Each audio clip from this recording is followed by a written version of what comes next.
morning. Good morning, Bernard. Godfrey, we already heard you. Kojo, what's in the news? Okay, let me start from the Ghanaian Times then. There's a picture of the president on the front page, and the headline says 794 prisoners granted amnesty as government decongest various prisons nationwide to prevent COVID-19 spread. National tribute slapped with 2.3 million Ghana cedi fine for defamation. President pays visits to 5 voter registration centers in Accra, and tributes pour in for Sir John. Front page of the Daily Graphic newspaper talks about a road that the Daily Graphic has reported on for about virtually almost every month. The Kaneshie Road. Yeah. Death traps worsen at Kaneshie. EC to conduct special registration and exercise is for students and prisoners. Okay. Now, Godfred, on roads, the Ghana Highway Authority is advertising some roads for routine maintenance. Yes, the Ashalebotre, Manjos, and Tor Enclave roads, they are also in there, so people may want to check that. Now, the Chronicle, MPs dread COVID-19. Speaker tells recalcitrant research assistants not to endanger their lives or risk dismissal. Ghana mourns Sir John, and government not disenfranchising others. This is DI, Ahenkorah Institute. Front page of the Herald newspaper says John Mahama 2020 running mate is ... Carlos Ahenkorah goes callous with COVID-19. Akufo-Addo asked to sack him from ministerial job. Military deployment sparks blows at Ketu South Assembly. Now, the Finder, Nana Tos Centers urges registrants to observe COVID-19 safety protocols. Sir John's demise, Ghana has lost an asset. This is the NPP.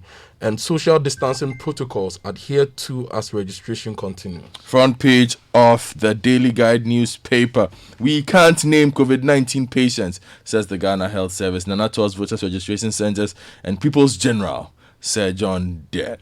There's a photo of the Ahenkorah Institute boss on the front page of the Weekend Crusading Guide, and the headline says, "Stop beating war drums in the Volta region. DI boss cautions NDC. He was a good man," Ghanaians say as tributes pour in for NPP Sir John. President tours voter registration centers in Accra, and GOC constructively dismissed me. This is Erasmus Kwao. Front page of the Daily Statesman newspaper. Don't ignore safety protocols. President charges potential voters as he tours registration centers. And reintroduction of COVID-19 restrictions possible, according to the information minister. Now, the Gold Street business, new Ghana Commodity Exchange initiatives aim to attract more commercial trades. Government agrees to only export legal timber to the EU. Domestic wood market policy in the offing, and Ministry of Science, Technology and Innovation outlines measures to strengthen food security post-COVID.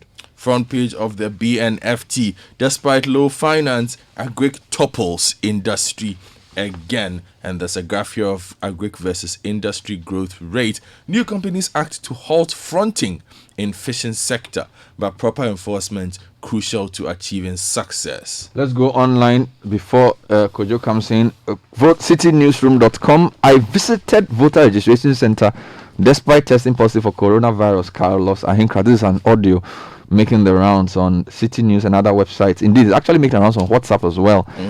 Minority urges government to ensure EC complies with COVID-19 protocols. Also, reimposition of COVID-19 restrictions still on the table. This is Government Information Minister Opon Nkrumah. And Metro Mass staff to embark on sit-down strike today over unpaid salaries. Yes, they are not happy at all. Yes, and still on CitiNewsroom.com, I have COVID-19. I was at Kolebu Isolation Center, not ICU. Carlos Ahenkorah. Meanwhile, EC replaces voter ID with wrong date of birth. You know, there's this photo circulating. Somebody was born in 1702. It's the Highlander. Yeah, this EC has made a correction of that. Yeah. Meanwhile, CDD begins compilation of key issues to shape party manifestos. In fact, CitiBusinessNews.com is still from that program. Urban Development Consultant calls for comprehensive program to fix Ghana's housing deficit.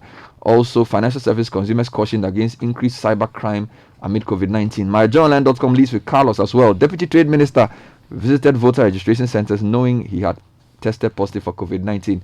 Other stories, COVID-19 is a clear indication we are going in the wrong direction, according to Titus Bayu.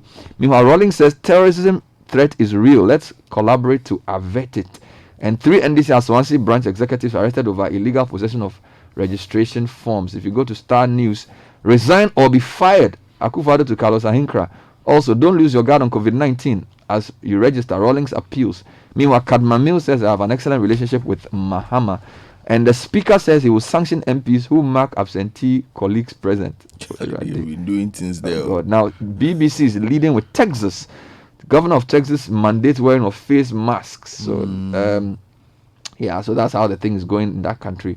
Meanwhile, Nigeria's COVID-19 cases crossed 27,000. That's the channel's television website. So they also keep rolling back things. Meanwhile, Kenya inches closer to 7,000 mark. So they are way behind in terms of the numbers. We are. Yeah, but they're still in lockdown. Yes, as even in South Africa, they are in different phases of lockdown. Yeah, we are in lockout. I want you to start with the EC stories. Okay, before we go to so this is quite an important one because it was a big question for prisoners and students, especially final year students. Yeah. So front page of the Daily Graphic says that EC to conduct special registration and says that the EC will soon roll out a special program under the mass voters registration exercise to register qualified SHS students currently in school and inmates of prison establishments. The Director of Electoral Services at the Commission, Dr. Shebo Kwaku, who disclosed this, said a tentative date for that special registration will be announced in the coming days. Coach, we are finalizing arrangements to go to schools and prisons across the country to register qualified Ghanaians there, and the two exercises will be rolled out together, he told the Daily Graphic in an interview yesterday. Still on the EC, they've replaced a voter ID with wrong date of birth, story by Delali Adogla Besa. So one Abubakar Usmanu male had a date of birth on his original card as 17020101. The EC has assured that all errors on voter ID cards will have the opportunity to be corrected during the registration exhibition process.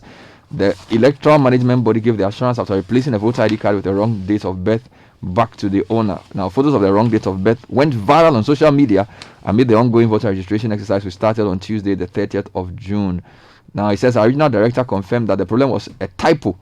That card has since been corrected and reissued to the applicant. Still on voter ID card issues, minority chastises EC for failing to put in place COVID-19 safety measures at registration centers. This story is on myjournalline.com. Minority members of parliament have attributed the non-adherence to COVID-19 safety protocols at registration centers to the EC's failure to institute the appropriate measures to ensure compliance. In a statement copied to Joy News, ranking member of Parliament's Health Committee, Kwamna Minta-Kando, said many Ghanaians will end up contracting the coronavirus because of this failure.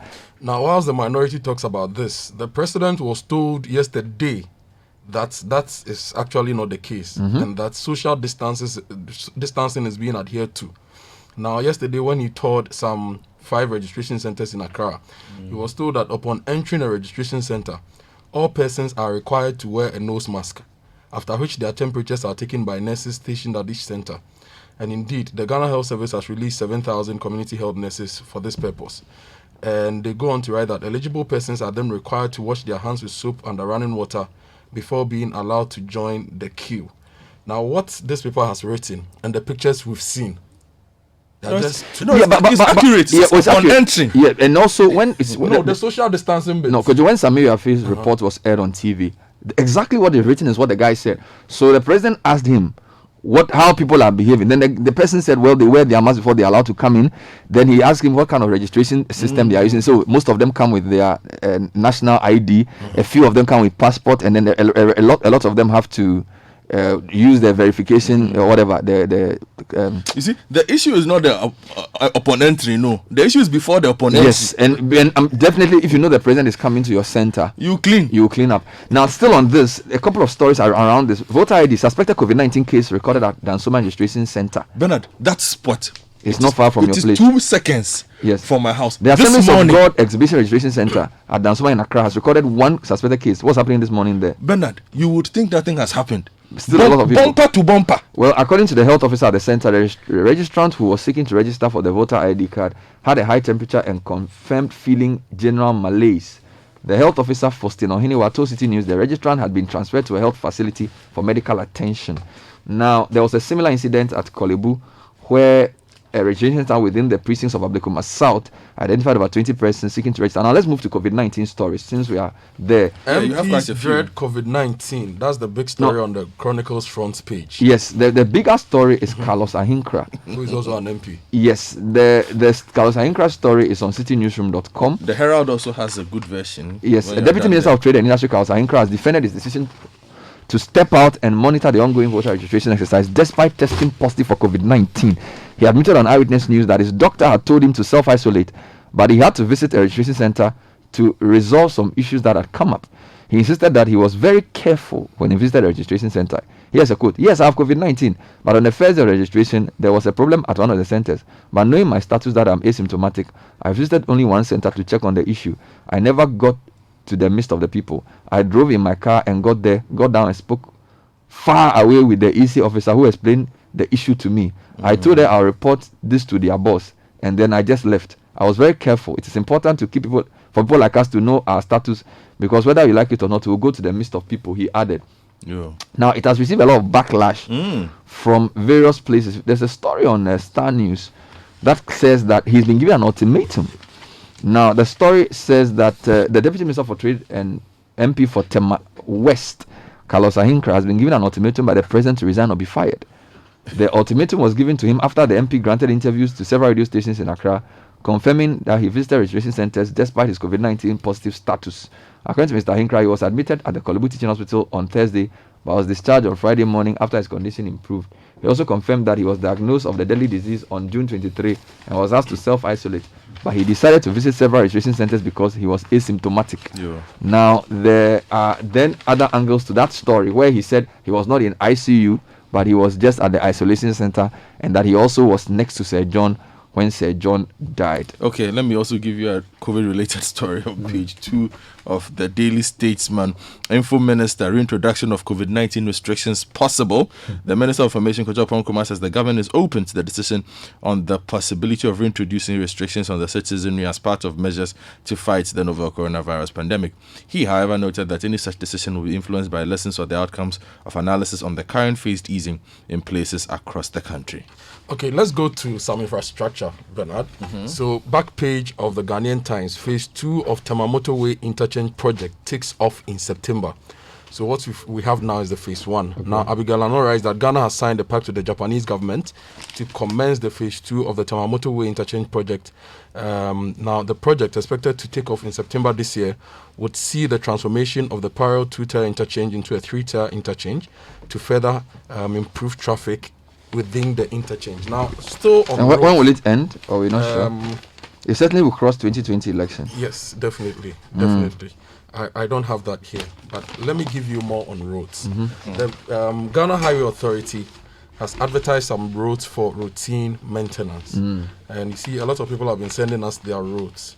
And they are grouped into the regions. So Greater Accra, all the various regions. These are routine maintenance. Yes, routine They've maintenance. been awarded. It's What is it? they are inviting tenders for the job. No, it's important that we highlight these so that people pay attention, right? They follow up to see whether the jobs will get done, whether the contracts will be awarded. And it's reshaping and grading of gravel roads. And some of the roads that we've been highlighting are in this particular list. Okay. For example, the Oyibi Apollonia Enclave roads, Ashalebotri, Majo, Santor Enclave, Amasaman Pukasu roads. Remember the last time we went to that particular area. And some of the regional roads, they are here. So people should just check out the Ghanaian Times. Speaking of roads, page 16 of the Daily Graphic talks about the death trap on the Kadesi Road for the umpteenth time. Some major roads in Accra have developed gaping holes at certain segments, leaving motorists and residents who use them frustrated and in danger. The K-Buzia Highway, commonly known as the Kanisho-Dokoma-Alam Road, is one such road with dangerous holes mainly found at intersections. One notorious place is the Kanishi Market overhead bridge, where the death trap has persisted for months, leaving motorists and other commuters to wonder when duty bearers will fix the problem. Other spots are the Kanishi First Lights near Kraka, the Dansuman Junction, the Hansonic one, where there are seas of rain-filled potholes, and the Odoko traffic light. Now, when the Daily Graphic contacted the Ministry of Roads and Highways on what was being done, the head of public relations at the ministry, Dr. Winifred Nafisa Mahama, said plans were in place to replace the roads. Now, let me give you one other infrastructure. So this one is regarding a strategic partner. Ghana Airports gets strategic partner. Okay. The President, Nnamdi Akufo-Addo, has granted approval to the Ministry of Aviation to engage TAP Suma Consortium from Turkey as a strategic partner for the management of the Ghana Airports Company Limited. The search for a strategic investor for the airport company, a move opposed by the local union of the company, started last year but was abandoned following some challenges. Now on infrastructure, I have a final one here. Urban Development Consultant says we need a plan to fix our housing deficit. Planning and Urban Development Consultant Bernadette has called on political parties to consider a comprehensive housing program as they design their manifestos to address the issues of access to housing for many Ghanaians. He blamed the lack of a comprehensive housing policy as well as financial strategy for implementing projects for the plethora of challenges confronting Ghana's housing sector. Now, you're speaking on housing as a critical sector for economic development at the launch of the manifesto project organized by CDD Ghana. The report launched by CDD was titled A Compilation of Issues and Evidence on Key Sectors in Ghana, Promoting Responsive and Responsible Manifestos for National Development. Now, it then gives us some context that Ghana's 2010 housing census says that almost 44% of Ghanaians do not have adequate housing. Mr. Atta says this is serious, and within that same population dynamic, you find out that we have outdoor sleepers, and it's been compounded with slum issues. Accra has over 217 slums, and that's not even the slum pocket, but slum settlement. When you get into East Legon and other peri-urban areas, you find lots of slum pockets, and this is not because the people choose to be there, but because there's absence of a comprehensive program to supply them with houses. So it says political parties should make housing a key part of their manifestos. I agree with him 100%. Now, from housing, let's go to food. Ghana could lose up to 30% of its 2019 production. This is not the headline of the story. Okay. The headline says Mesty outlines measures to strengthen food security, but I think the headline should have been this line I just shared. Now, the ministry has released a statement, and they say that Ghana could lose up to 30% of its 2019 production due to the adverse effects of COVID-19 pandemic. And it's therefore against this backdrop that they are putting in place strategies to ensure we increase local food production, consumption, we also increase processing, and that the ministry is going to work with all the relevant agencies to ensure our food security. Now, staying with the food story, there is one story that has made a comeback, Bernard, on watermelons. Glut of watermelons in Nkranza. No properly developed industry. That is on page 45. So we have watermelons in Wale, watermelons in Nkranza, watermelons at Dansige, all going waste. Yes. So that's on page 45 of the Daily Graphic. Now, there's a story on the Metro Mass Transit story, citynewsroom.com. Metro Mass staff to embark on sit-down strike on Friday over unpaid allowances. Staff of the Metro Mass Transport Limited have threatened to embark on a sit-down strike on Friday, which is today, over issues of unpaid salaries. According to them, they've not been paid salaries for May and June 2020 after taking half salary for April. A statement from the senior engineer staff of the company said the strike will be in place until further notice. Now, let me give you another story on staff for payments. Citynewsroom.com. COVID-19 medical superintendents demand payment for services rendered. Story by Kwesi Ajayanim from Takra. The medical superintendent Ghana has called on the government to pay health facilities the cost of treating COVID-19 patients. The group also wants the establishment of a COVID-19 health facility relief fund to prevent public hospitals from collapsing. Dr. Joseph Kojo Tambil, who's the president of the superintendents in Ghana, the umbrella body of all heads of government hospitals at the district and regional levels, and the Christian health facilities in quasi-government facilities, said their facilities are on the verge of collapse in the wake of COVID-19 pandemic. He has therefore made a passionate appeal for the payment and establishment of the relief fund. He was addressing a press conference after a National Council meeting at Takrade. Well, Bernard, you read a story on housing related to the CDD manifesto project. Let me give you one on employment. And it says Ghana's growth doesn't reflect on employment, CDD. Same program. Yes, and Professor William Barboati, an associate professor of economics and head of economics at the University of Ghana, said the country's growth is not reflecting on job creation because there is a missing link. According to him, an assessment of the country's growth reveals that we are growing, but sectors such as agri, manufacturing and tourism that are supposed to generate jobs are not growing enough. Meanwhile, those sectors that are not creating the direct employment, such as oil and gas, mining and other sectors, are rather growing so fast. And he stated that with growth, there must be demand and supply sides that must correspond in a sense. That is where growth makes sense. Now, I want to take you back to COVID, because there's a story on my journal online that COVID-19 data is clear indication we are going in the worst direction. This is Titus Bayu, Deputy General Secretary of GMA, has advised that reviewing safety protocols will be necessary considering the alarming spike in COVID-19 positive cases. Now, Dr. Bayu is a member of the Infectious Diseases Committee of the association.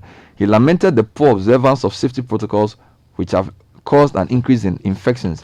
Imposing new restrictions, I would say yes, lockdown might be difficult, but I think any other restrictions should be guided by the figures we are getting. The data is showing we are going in the worst direction. Don't forget, we've already said that certain countries are doing localized lockdowns. Certain African countries are still in different levels of lockdown. According to him, the existing messages of wearing masks and practicing social distancing are being ignored by a large section of the public, leading to spikes in cases. He says there's need for more pressing measures to capture the situation by implementing strict protocols. Now you can get a copy of BNFT page 3 and look at how Agric is leading the way in development in this country, but is still struggling with investment. I will take international now quickly. Daily Graphic, Bernard, if you go to page 5, just a quick story. Botswana president goes into quarantine. Botswana president Mokwetsi Masisi has quarantined himself after an official working closely with him tested positive for COVID-19. Some other people in the president's inner circle are also self-isolating. Well, it looks like he's being careful. Now, one Rwanda test for COVID-19 on the streets. Police are randomly stopping people in Rwanda's capital, Kigali, seeking their consent for coronavirus testing. The exercise kicked off on Thursday morning on some roads and entry points. Rwandan health authorities say this will provide factual information about the COVID-19 status in the capital. There's an interesting research on CNN. Now, it says patience in lifting coronavirus restrictions is paying off all over the world, but lifting lockdowns too early can have deadly consequences. Now, a CNN analysis of policies across 18 nations has shown that most of the countries that have now been designated by the EU as having the epidemic under control only started easing their restrictions after seeing sustained drops in new daily cases. In contrast, 3 of the 4 countries with the world's highest death tolls and case counts, US, Brazil, and India, they either never properly shut down or started reopening before their case count began to drop. A word to the wise is enough. We'll leave it here. We'll be back with more City Business News next. Stay with us. Do you want to bank safely from the comfort of your home?